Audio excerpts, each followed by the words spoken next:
Welcome to the Produce Industry Podcast, your weekly download on current events, trends, market reports, and community discussions.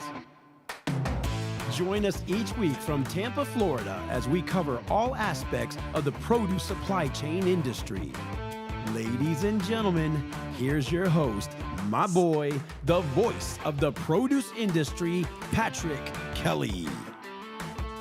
Hey, produce people, welcome back to the Produce Industry Podcast. I'm your host, Patrick Kelly, also known as Lil Citrus, coming to you live from Tampa, Florida. That's right, everyone. We're here in the studio, another day, another time, talking about produce and supply chain. We've got a very special guest in the house today, Chef Jeffrey Schlissel, that has been in the studio before, but he's by himself, everyone. He's going to be talking about his new book. We're going to be trying some produce, and we're going to be having a lot of fun. Now, everyone, before we get started, I got a couple announcements because we have so much going on. The International Fresh Produce Association show has launched. It's here. We're at 30, 60, 90 days of promotions that are happening right now. But shout out to Zag Technical Services, everyone, booth C1115, the only IT security and cyber security provider at the show. You gotta go check them out. We have had Robert on the show. We've had Greg on the show. And let's go ahead and ask them anything about cyber security. Because guess what? This last year, we all know there were some cyber security updates that happened that caused a lot of disruptions. These are the perfect people to talk to. So check out Zag. Love talking with them and finding out more about all of their features. Everyone, it's fourth quarter. We've got so much to do, but let's go ahead and get our featured guest on the line today, Chef Jeff. How are y'all doing? You know, it's funny. I just said on the line. I am so used to doing so much stuff in, I do everything on Restream. I was just trying to tell you, you're like, oh, Zoom. I was like, don't use that word in here. Right. Don't you dare use that word in here. Right. But, you know, the crazy thing is that the studio has been here for 2 years. Mm-hmm. This is like the first like actual year that we're having people come in. And I started that with you and Carl, actually, remember? Yeah, we came in, we did the sit down and did the whole thing. Who was it? The guy from Saudi Arabia, or remember? He was like, I think it was Fred. It was a guy overseas, though. Yeah, it was Fred. He's in the Arab Emirates. That's where it was. To him, yeah. And he had a couple fun jokes on Carl, remember? Oh, yeah. What did he? I can't. He would try my meat. Because Carl was the judge for the World Food Competition. So yeah, he was. And Fred is a huge showmanship. Part of the actual competition is being a showman. And he was like, here, let me put my meat in your mouth. And that's where it came from. And that fits perfect with Carl, too. Exactly. He loves it. So, but hey, listen, you're here today. We do have a lot to talk about. And we got the new book out, and we are definitely going to get into that because we're going to sign some books. And everyone, please throw a comment below. Tell us how much you want the book. We're giving a book giveaway in this stream.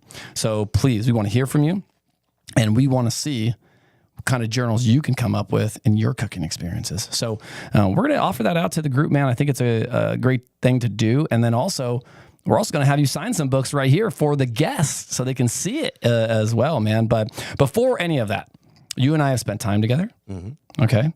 We've done some events together. Yes, we have. But let's talk about you, man. Let's tell our community who Chef Jeffrey Schlissel is and what he's about, because I know what he's about. Do you? Or do you want to know, for that matter? Anyway, so I've been cooking for about 40 years. And I lived in the East Coast of Florida for a long time. Moved over here 2 years ago after my sister-in-law passed away from COVID. And one of the things before I left West Palm was I wanted to get more involved in farmers because being a chef, we want to know exactly where our food is coming from. Ironically enough, when I lived in West Palm, I was literally 6 minutes from farms. I had no idea. Makes sense. And one of those things when I broke down the barrier and saw what the farms were and having my child go, what's that? I go, carrots. That's where they come from. What is that? It's a what? Right. And it's just, we lost track because what we do is we go to the supermarket and that's where our produce is, or that's where our chicken, our beef, or lamb. Going out to meeting the farmers that are raising livestock or growing food, you actually see the passion that the farmer has. And being a chef, that kind of like translates into the food.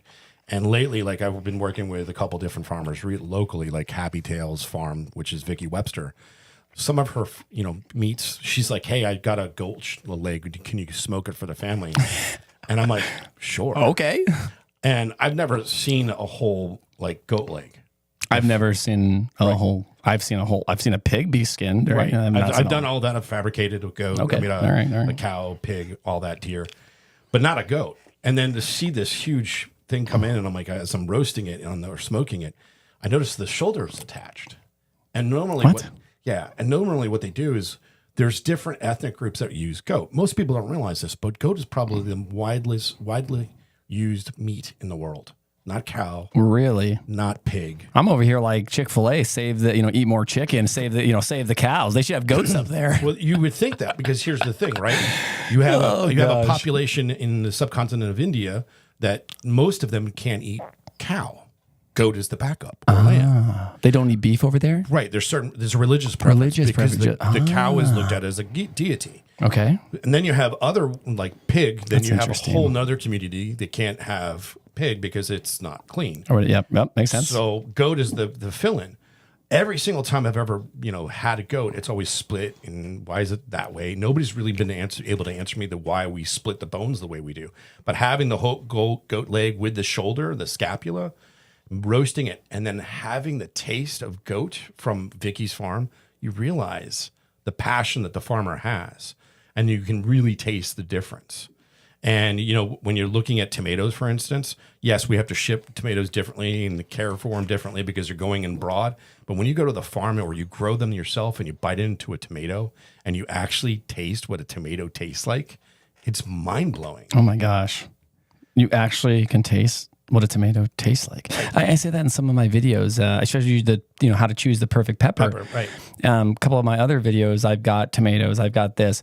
And I even say sometimes, like, if it doesn't smell earthy, it's probably a pass. Right. Like, your goal is to have your fresh produce smell like the earth. Yeah, and I think there's a huge disconnect between what farmers know and what the chefs know. Oh, 100%. The chefs don't realize the back door, here it comes. It's a big case at 25 or, even a 5x5. They have no idea what a 5x5 or a 5x6 or bulk. Are we talking, what tomatoes. Are we talking, like I'm sitting there, like, we talking like plank wood? Are we talking about like lumber? About oranges, I was too, like, yeah, right? what are we talking about here? I agree. And here's the other thing too, that I don't realize, or I have no idea when this happened. But when did it become where we had to have perfect zucchinis, perfect squash? I don't know when that happened.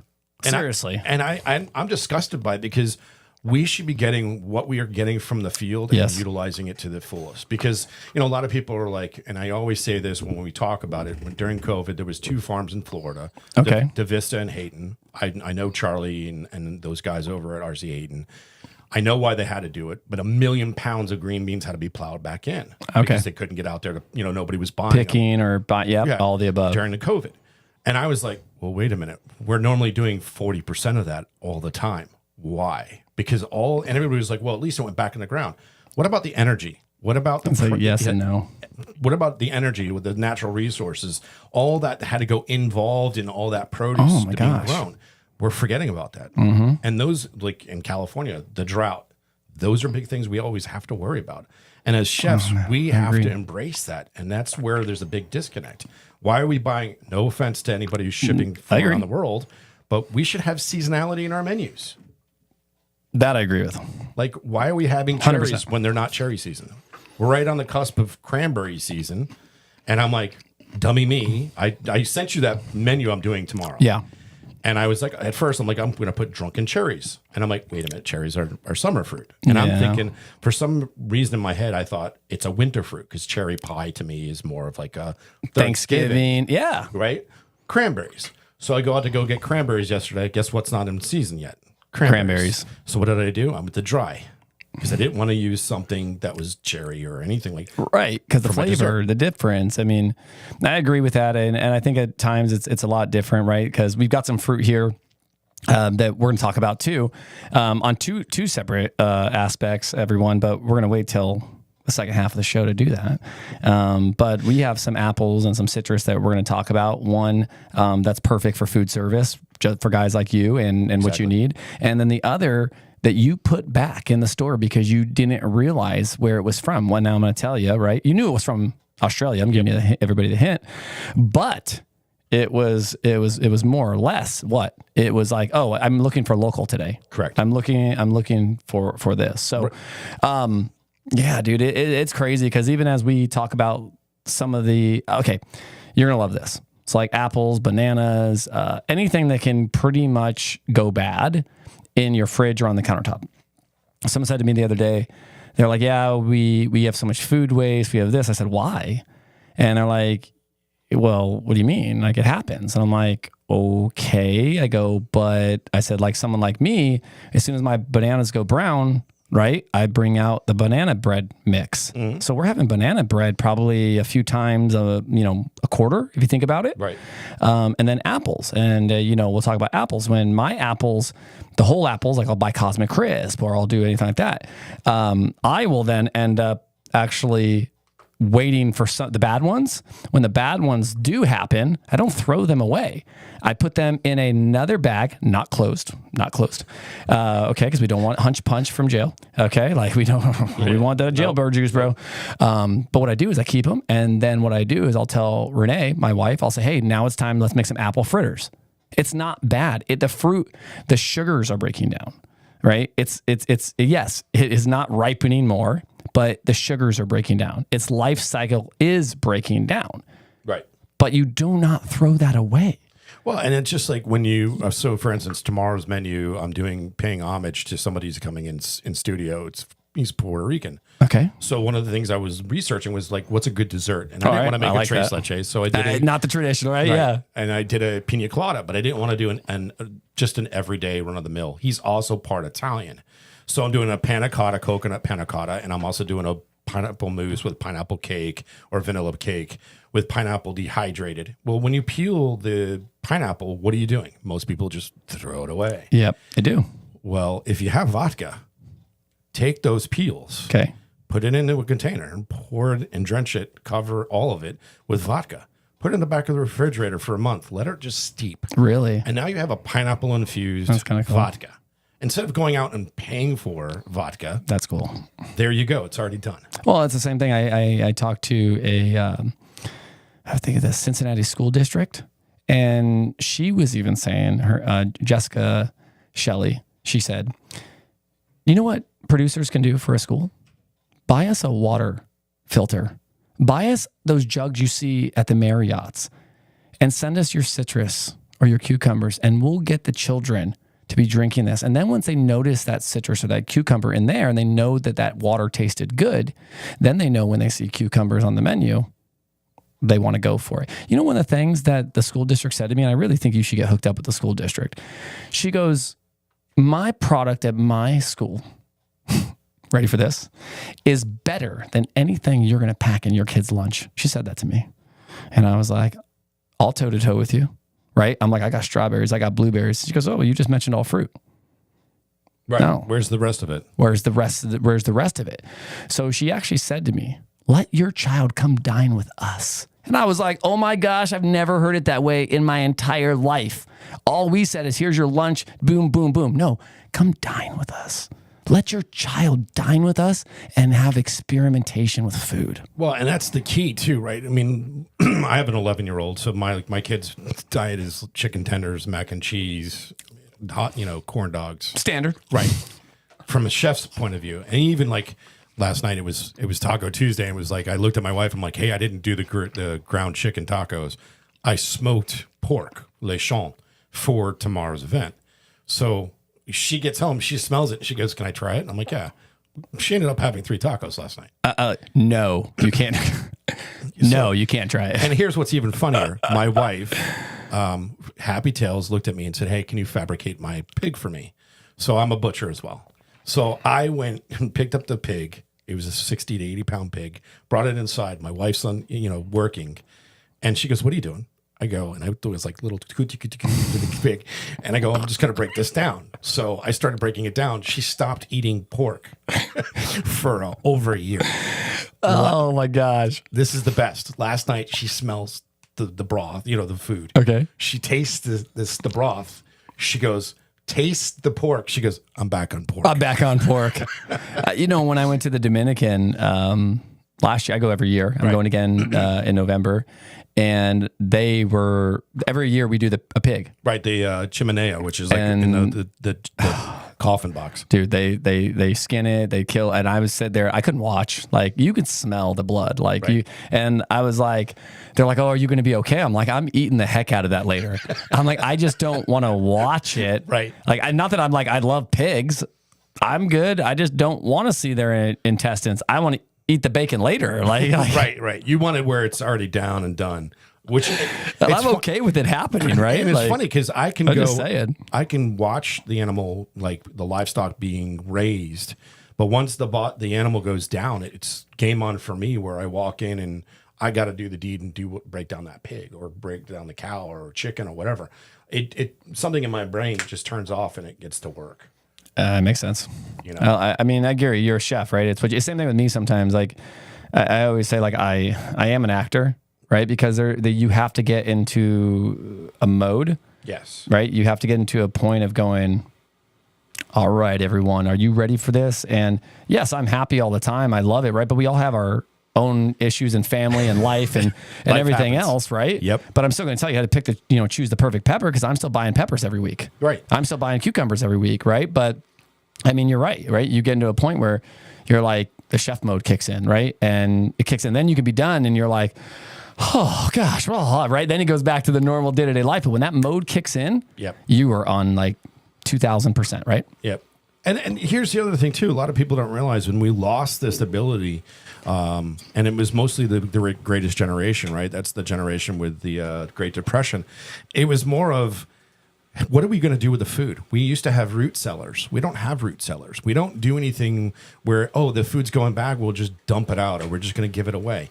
Listen, I've got a pepper plant and I've got two of them. Right? Say that 5 times. I got a pepper plant. I have two pepper plants. I have a Scotch bonnet and a Marasaki. And the Marasakis were I had bumper crops. I didn't know what to do with it. Guess what I did? Fermented it and made a hot sauce. Oh. So there's things we can do that we can actually grant life. Like I noticed that you have the Noble Citrus up here. Yes. And Quentin, I can't wait till the tangerines come out again. Juicy crunch, baby.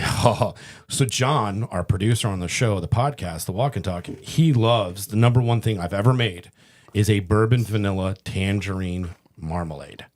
Wow, mine was that juicy crunch cake that you made. Was that it? Was that the marmalade? Is that a marmalade? Yeah, there was marmalade. Dude, that was the best freaking, like, I guess if you want to say the best marmalade I've ever had. Yeah, it was. It's still. I've done a peach marmalade with gin, so it was peaches and gin. Yeah. I've done lemon Meyer lemon thyme. Ooh, a little Meyer lemon, eh? Like a limoncello in there. So I've done different marmalades with my fruits because that's what you got to do. I like lemon cookies. Like a good lemon cookie. Yeah. Oh, yeah. Like a good one, though. Like fresh. You know what I mean? So I know what I'm going to do next week when you come in. When I come in, we're going to have some lemon. I'll do anything lemon. Lemon, orange. I love it. I love the sweet and tart. That's, to me, is you have to be But tell me why I can't get into key lime pie. Maybe too tart? I'm not sure yet. Well, first of all, key lime's not here in Florida. No, it's not. Yeah. Which is a huge misnomer. And I love how everybody is like, well, you're from Florida. Key lime's the best. Or you go down to the Key West, it's the best in the world. No, it's not. How are you going to, who are you voting for? Who are we voting? Because there's no limes grown in the USA. Like they're all grown in Mexico or another country. Or Baja California. That's where, What, 20 acres? Yeah.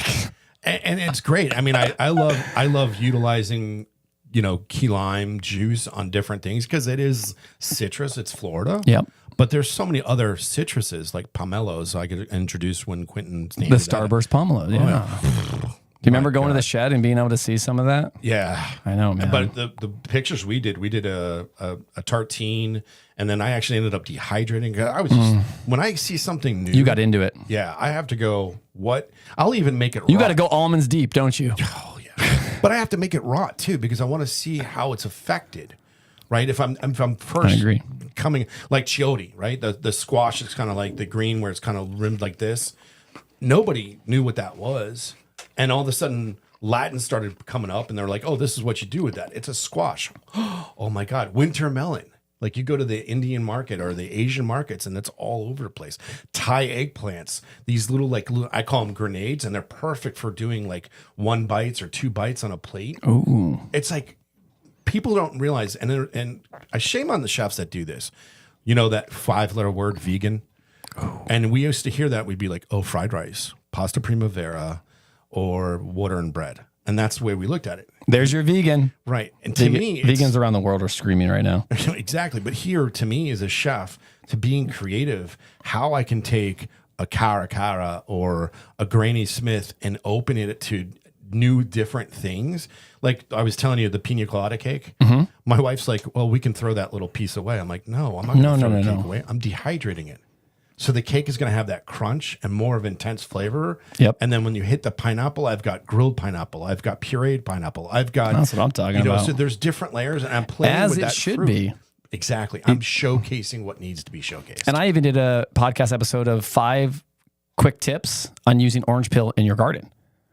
Right? And then what that does, it'll create snails in your compost. It'll create obviously more nutrients in your soil. And then the snails will kill other bugs.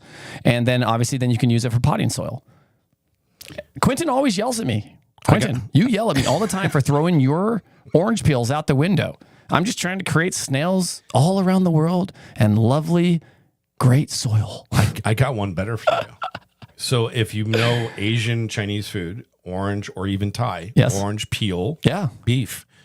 All we did when I worked at P.F. Chang's was we removed the peels. This is what killed me. We removed the peels, sliced them in julienne, put them in the over the line where the heat lamp dried them out, and we would throw the oranges away. Wow! Didn't even use the oranges? No. I would have juiced them. They were. Thank you. There's so many. Like, why are we not fortifying that sauce? Why are we not making Szechuan where it's a hint of Put an orange peel in the vodka cranberry. Like, do whatever you got to do, man. Exactly. Use every part of the fruit because you're able to. Exactly. It's just one of those things. Like, you know, you mentioned food cost earlier or food waste.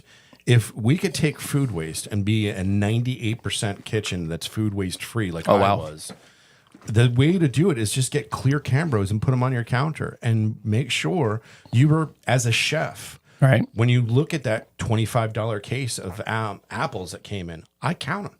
Yeah. I'm that dude. Dude, I'm like same. If I go to Chick-fil-A and there's they order a 12 count or an 8 count, there better be 14 in there, right? There's better not be 7. Like the same thing with next time you get a 4-pound bag of oranges, I want you to weigh it. It's always going to be over 4 pounds.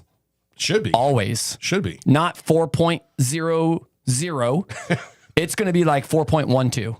Could you imagine the produce industry doing what the chicken wing industry does? You know, like the little drumette to make weight. They'll put that in there, which who eats that? Nobody does. So they're just throwing that in there for weight. Even the shrimp industry. Yeah, wouldn't I just put some orange peel in there? Yeah. Oh, you know what I mean? You're going to have 4 pounds.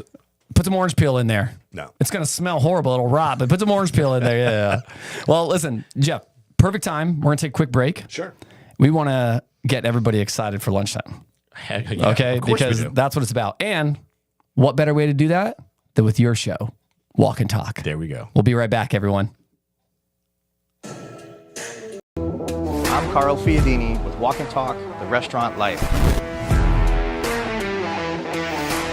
If you follow the show, thank you. We really appreciate the support. If you don't follow the show and you're a foodie or a chef or you're into the restaurant world, this is your home.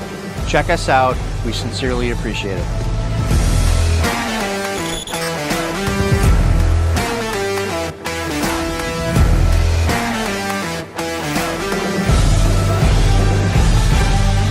All about the food. We're filming chefs, their food creations, in the best establishments near you.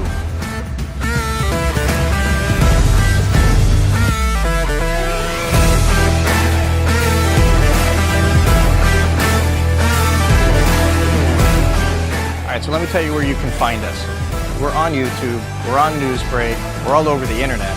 We're also streaming on your TV with Roku, Android TV. You can find us on the Amazon app, and very soon, Apple TV. Come on!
traditional plastics do not rapidly degrade.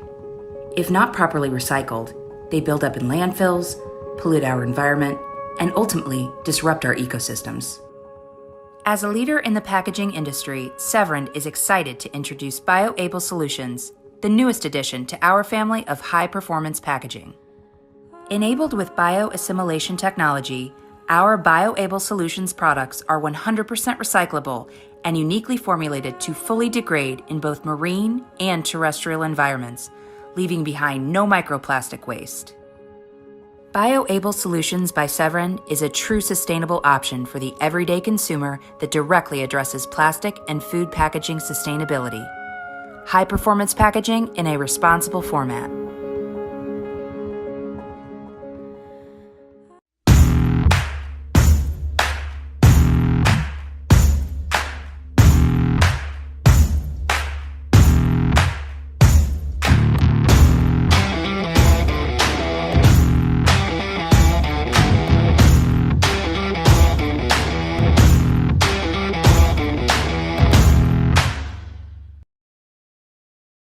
Hey, produce people, welcome back to the Produce Industry Podcast.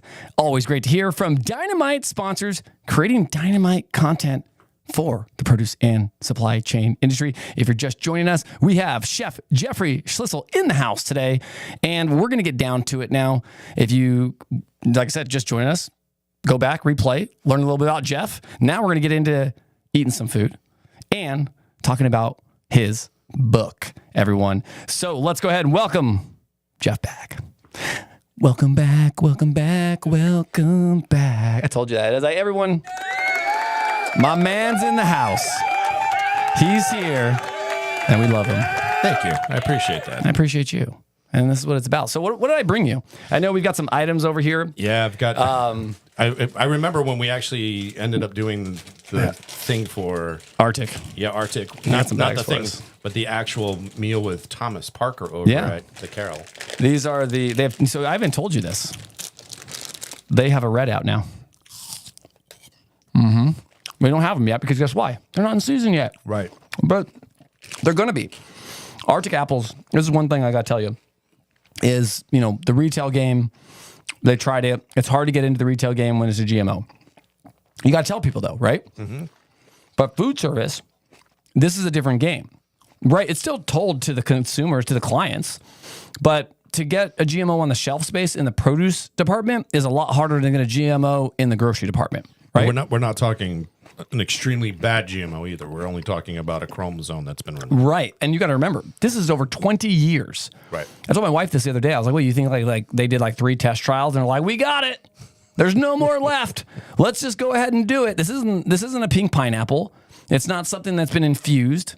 Right. Right. It's not. So I think that's one of the other things is that it's like, what is it? Well, no brownie. 28 days shelf life. That's perfect for a chef. And look at the bags. I got you a couple bags down there. Yeah. Oh, get the big bag, man. Like, you got this sucker. I mean, you've got the wedges. Yeah, well, let's get a high up screen. Let's get that. So, you know what's funny? Because here's where you're going to talk about the wholesale side of it, right? Or from the commercial side of it. You know what it would take in labor for a chef to cut this properly? Or a cook, a line Tell cook? me. It's probably, and they're going to take their time, 45 minutes to an hour if it's a case. And it's going to start to brown if it's not a Granny Smith. Oh, wow. Right? So they're going to have lemon water there. You have to worry about cross-contamination because whatever else is being prepped could have that there. Wow. So think about how I can take this as a catering gig or a school, or if I'm having a buffet, all I have to do is take something called a scissors.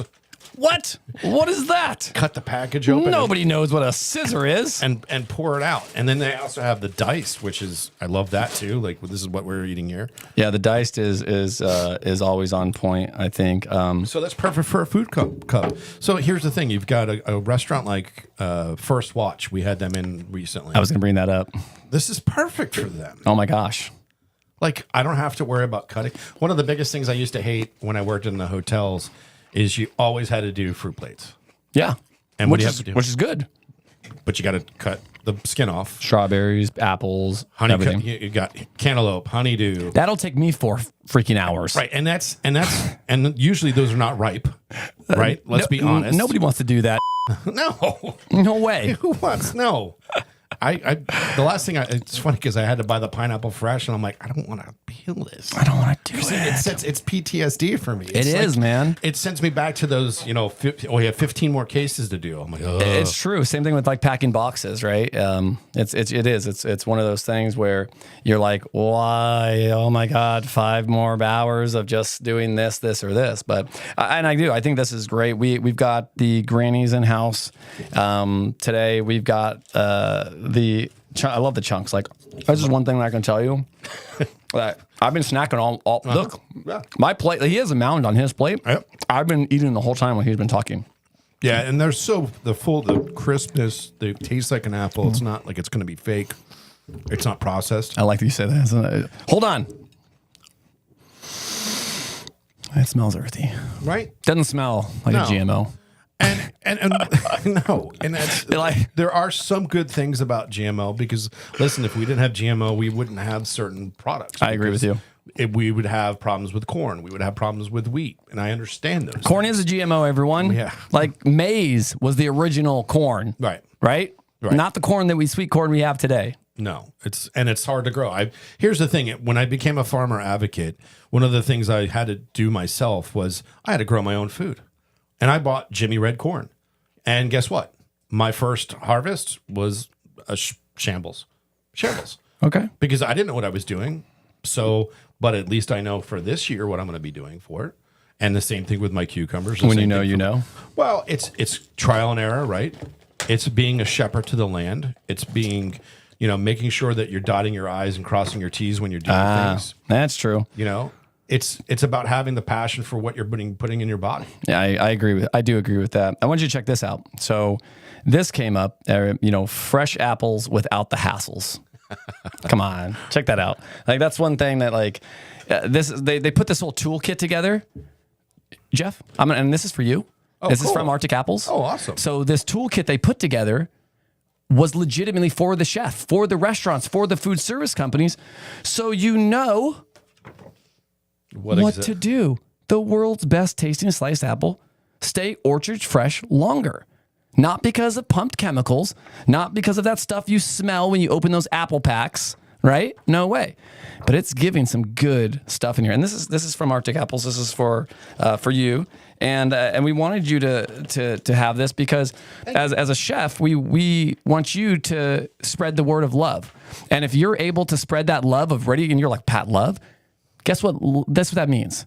Harmony at work. Right. If you have PTSD of having to cut all this, you are not loving your day at work today. No. So how do we make your day more enjoyable? How do we make the consumer's day more enjoyable? How do we bring it all together? Okay, so that was for you. So shout out to our Arctic Apples team. You know the team. I appreciate it, definitely. So we appreciate you, and hopefully you'll have some fun with some of these apples I'm going to send you home with. Definitely. And let's talk about the next item. And I know you, right when you saw it, listen, everyone, right when he came in, he was like, is that Dracula Citrus?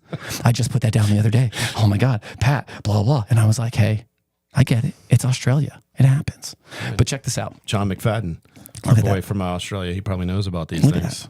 That's a blood orange. And show them the PLU too, right on it. Like that PLU, come a little out, right there. Dracula, blood. And I don't have a knife, so we're gonna peel this bad boy real quick. So what's funny is like last year for October for the podcast, I try to do things that are seasonality to it. And by the way, I'm not throwing the peel away. I'll take it home and do. Oh, the smell! I wish we had smell-o-vision.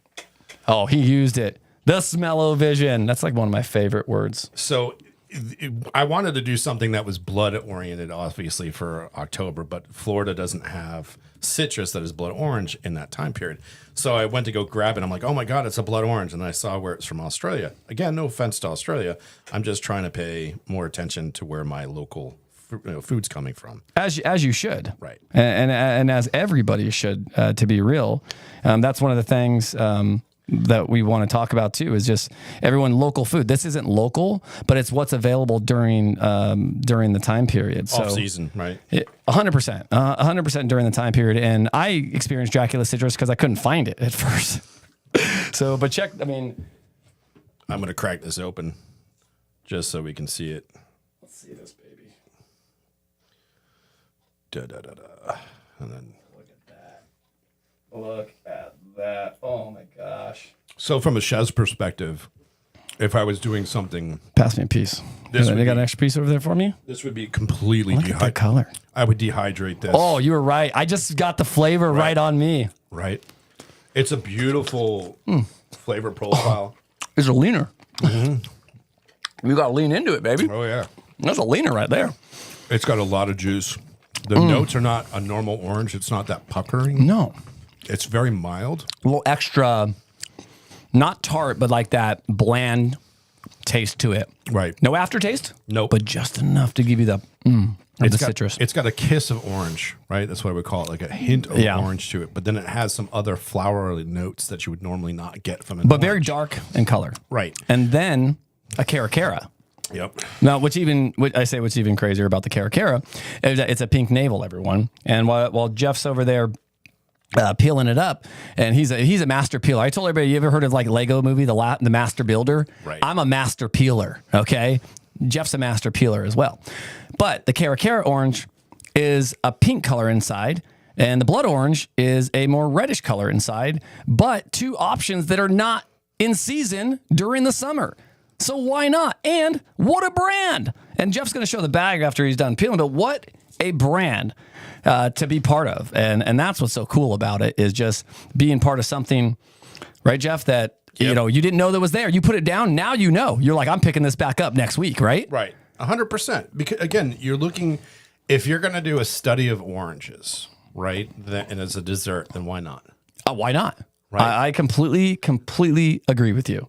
Like go outside and just think, how can I use orange in a meal that would be beneficial as it goes around?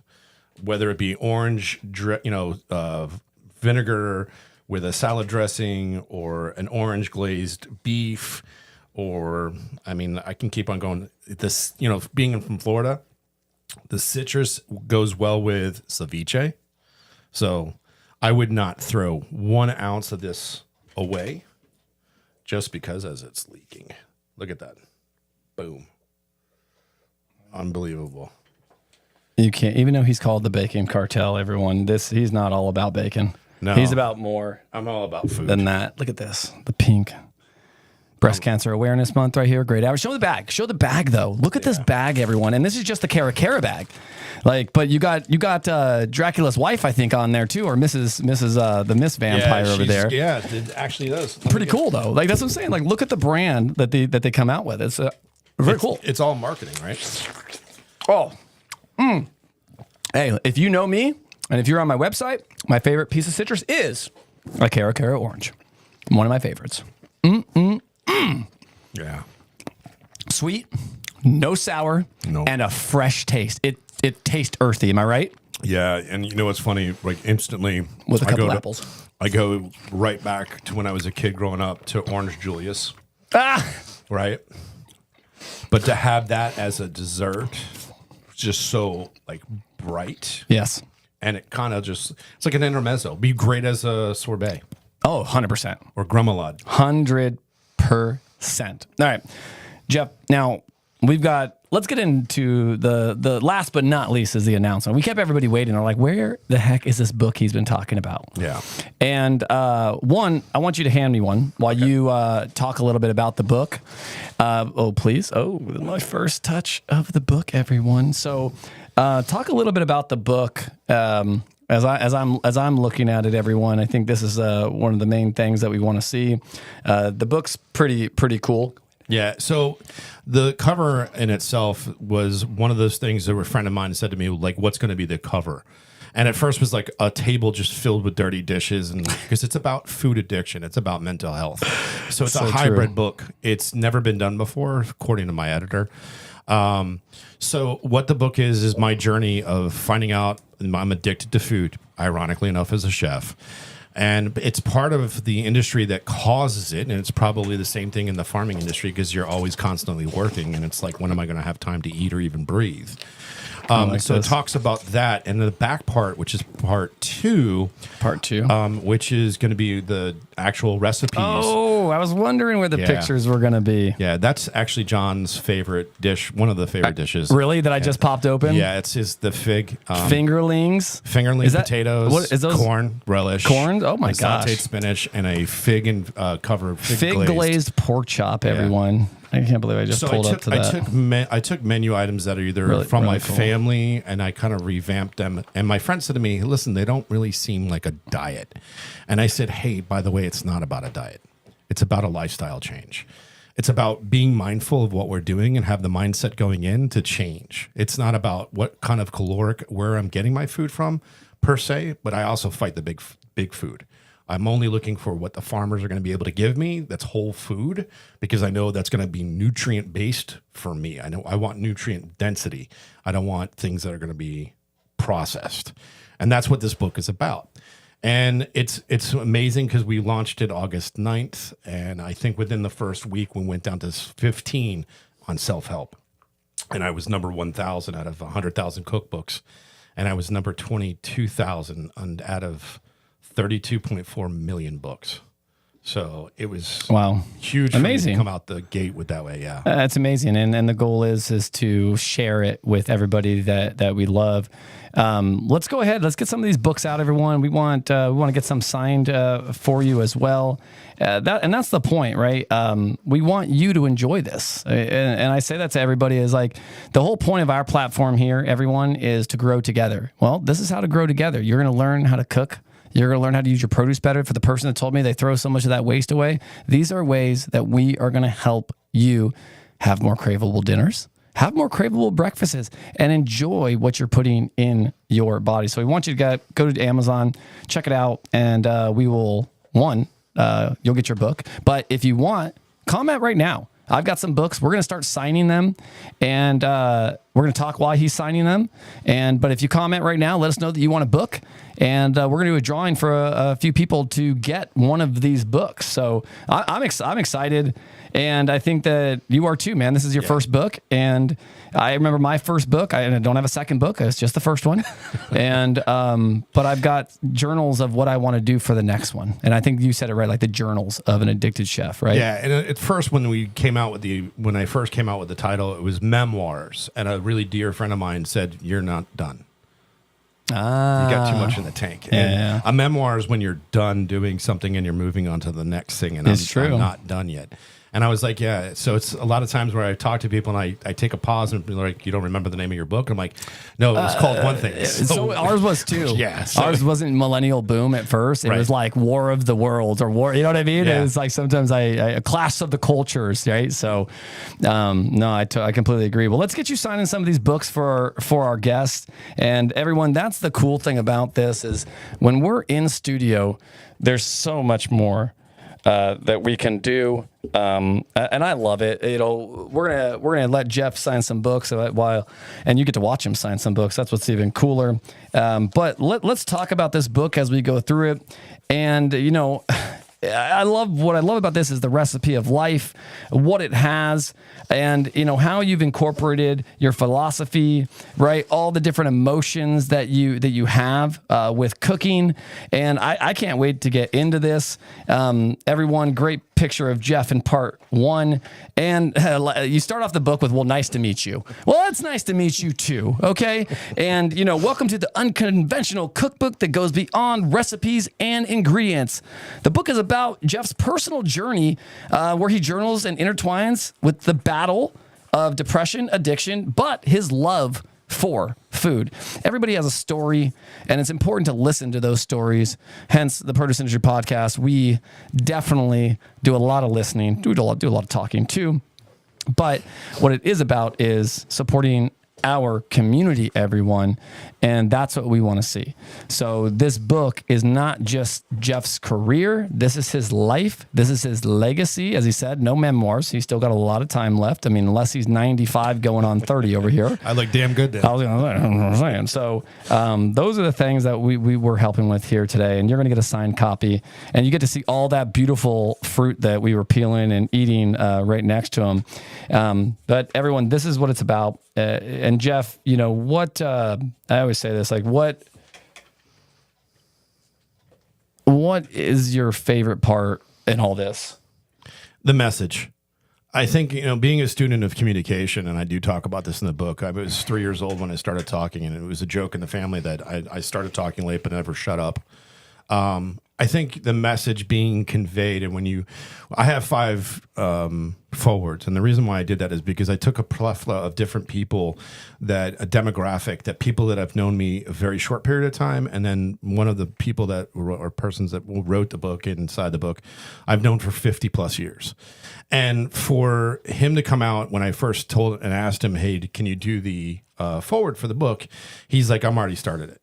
And then he got the book. Not in the paperback or the hardback you saw. He saw it in the digitized. And he called me up. He goes, you know what? I hate you. And I go, why? He goes, because this is not what I was expecting. I was like, what the heck were you expecting? He goes, I was expecting this beautiful book of, you know, food and artistry, because that's who you are. But I didn't expect something so raw and unfiltered. And you had struck emotions. Now, this person had been with me in my life for 50 years, like I said. So a lot of the things, when he called me and talked about the different episodes or events that I was going through in my life, he was like, I remember that. I was there. And to hear the message being conveyed, you know, what we do in life echoes in eternity, or you're never alone. And you hear that throughout the book. And then when you see people calling you or texting you or emailing you saying, hey, I'm like my cousin who's a doctor in Broward County, he goes, I just got done reading your book. This is the first of my family who's ever commented about my book. He said, I really got to know you, but I also got to know myself. Really appreciate that. So for me, I think that's the message being conveyed, about that you're never alone. We just found out that one of our food fanatics from U.S. Foods, when I worked for them, passed away 2 days ago. And we don't know. And I know he had some mental health issues, and I'm not going to speculate, but part of me is going, man, and I know this person quite well. And I can't dwell upon what happened. And if it happened, what I'm dwelling upon is that it brought the food fanatic family back together. There's 20 something, 30 of us. That's cool. We lost track of. And now Matt passing away, we're like, hey, we're always here for one another. This is one of the biggest things that we always talked about I have your back. And this is it. This is where it came down to, where the whole family came back together and said, hey, we're going to watch out for each other even more now. That's what it's about too, man. And I think that's why books are so powerful, because people are, they're pretty much developing their message as they're writing. Yeah, I'm not looking to get rich, because you don't. Like, let's get that out there right now. I'm not Patterson. No, you're not. I'm not Patterson. I'm not Dan Brown. I'm not any of these guys. No, but what you are is you're passionate about you and what you're doing. Well, my message is as a mental health advocate. The same. Right? I love it. 2018, when Anthony Bourdain passed away, and I stood up. I remember I was in 1,400 people, chefs, American Culinary Federation. I took the microphone, LJ Klink, and this story's in the book. And LJ is a famous, TV Food Network guy, did some competitions, and he'd be the $1 million author. Right. Yeah, okay. He goes, I was about to kill myself, and my wife saved me. And I just met this guy, and this is how this started. And I said, why are we not talking about it? So I told my story in front of and I hadn't told my story in 30 years. So I told my story about how I was 18 and wanted to kill myself. My life now, my devotion to it, is to pay back the debt that I got, because I'm still here and able to still talk about it. That's amazing. And that's why I did the book. That's awesome. That's why I do my November trip every year in the Dominican. It's to give back to a country that has less. And what better way to heal yourself by helping others? And so I do that every year, man. And I can tell you, it's helped my mental fitness. I'm a huge advocate for mental fitness. You know that. Mm-hmm. I do live streams on it, especially November. Men's Mental Fitness Month is coming up. We're going to have a whole thing planned. We're right in the middle of September, which is the, World Suicide Prevention Day was a couple of days ago. It's the whole month. May is awesome. Pretty much September, October, November is all about mental health. I mean, seriously. I mean, even you've got, isn't October No, that's not. It's breast cancer awareness month. It is. It's breast cancer is October. But look, that's what I'm saying. But in these like September, October, November, it's very big because people say like breast cancer awareness. Yeah, that's a cancer. No, it's not. That's a lot of mental health. Women have to go through. Some of these women, and my dad's wife, not my mom, her family had breast cancer and they have to get their breasts removed. And this is a big thing. Like people don't understand that it affects your mental health. Being sick affects your mental health, and then you're not able to eat right. And it causes a downward effect. So I love that you brought up the mental fitness approach towards it. I love that, man. I really do. And I think what we also have to be cognizant about is that, this glaring statistic is that every 13.7 minutes a man commits suicide. Every 54.7 minutes, a woman commits suicide. So that means almost 4 times as more likely a man will take their life before one woman will. Wow. And as a mental health advocate, I've looked into it and said, is it because of the way we're raising our boys? Because I come from the generation of, oh, you hurt yourself? Buck it up. Put some ice on it. Get out there. So we're teaching them not to actually go through the motions of coping with all their or having emotions. vulnerability. Yeah. Right. My dad said that to me, but I tell you, my dad was like, yeah, I'm sorry. I didn't show you properly things growing up. He goes, I worked 80 hours a week. I came home, went right to the couch, watched TV before I fell asleep, woke up at 3 a.m. and did it again. Right. And I say this to everybody, if you follow the podcast, like my dad's an amazing businessman. The other side, he's a great father, right? I love my dad, right? But I know what it was like growing up. Right. With my family and how much he worked and how much he was out of town. And then I travel and everything, but it's way more than that. But again, we've got Zoom. We've got all this stuff to where we can communicate way better. Now, when I travel, my son's like, Dad, just call me. Right.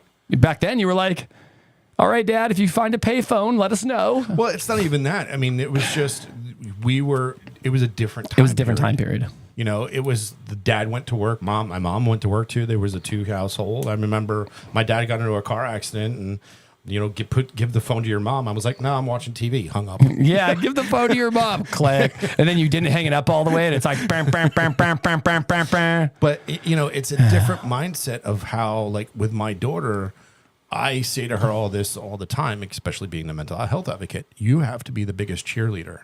Because there's going to be people in your life that are going to try to bring you down. So the more you're going out there to cheer yourself on, the better it is. The better you are. I mean, how many times you're like out in public?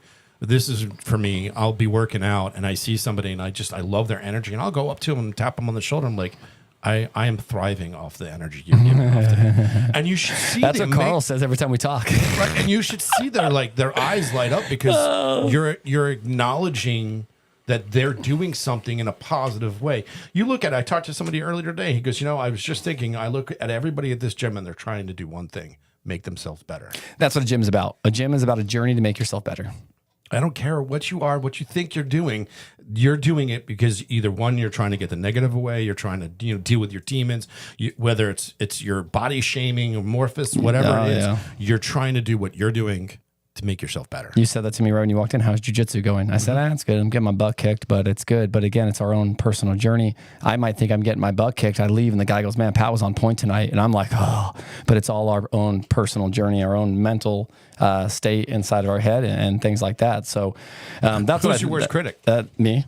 Exactly. Right? My wife tells me all the time, she's like, you're the smartest dumb guy I know.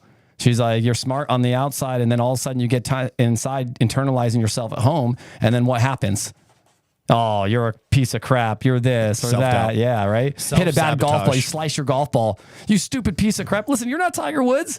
You thought you were going to hit that 350 center and then get a birdie? Like, no. Like, things happen, right? So, Jeff, as we start to close this episode out, man, what I do love about it is that we're going to get people these books. We're going to have some fun. And we've got a lot more to come in the future. That's what I love the most about it. So any sign off words you want to give our guests? Well, we'll definitely see you next week on a different type of podcast. I think if you're going to do anything, think about this. And I'm going to give everybody a real great piece of advice. If you're talking to a chef, there's 3 things we want to know. How are you going to give us our time back? How are you going to save us profitability? And most of all, how you're going to make my life as a chef easier. And Arctic apples, you definitely hit the right on the head. So if you're going and you're developing new products, think of the chef in mind. I'm available for consultations to do this. So you can ask me what would be better for us. Like whoever, Ask Chef Jeff. whoever came up with the ideas of peeling onions for us, thank you. I agree. Thank you. That is huge. To the 9th degree, you have no idea. So just keep on doing your innovation, but do it properly. I love it. I love it. Well, Jeff, thanks for coming on the show today, man. I greatly appreciate it. And as I say, we'll see you in the fields and on the horizon.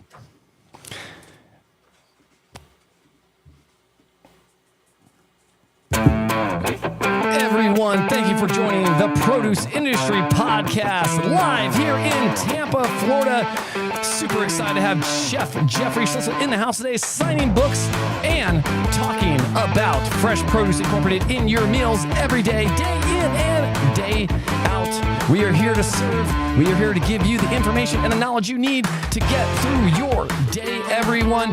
Whether it's the Monday show with me, Tuesday, the History of Fresh Produce with John Papp, Wednesday with Juanita Gallio, the Global Fresh series, or Friday with Dan, the Produce Man of Vakian, talking all things fresh. Everyone, so it's great to be your host. It's great to be here in the produce and supply chain industry.